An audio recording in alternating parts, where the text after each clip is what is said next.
Ara, com vulgueu.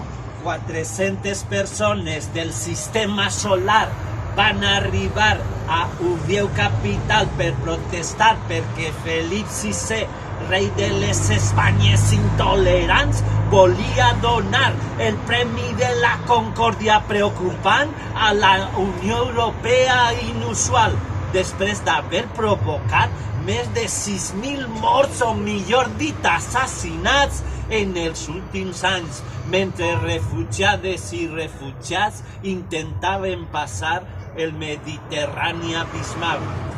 A les portes del Teatre Campoamor hem passat 2 hores protestant.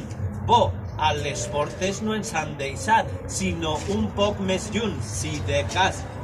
Però la sorpresa de Felip VI ha estat quan dins del teatre una dona ha protestat, malgrat el servei brutal de vigilància total. Felip, li ha dit, en el moment que anava a donar el Premi de la Concòrdia intolerant.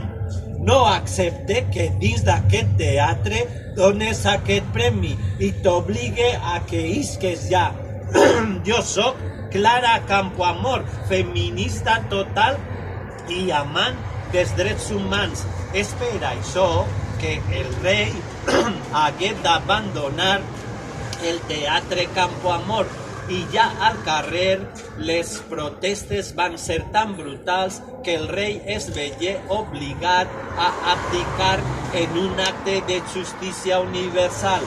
Després Clara Campoamor ens invita a entrar al seu teatre vital i amb il·lusió total proclamar la Tercera República emocionant i donar el Premi de la Concòrdia primaveral a Obrim Fronteres i totes les altres organitzacions que han estat lluitant per salvar refugiades i refugiats.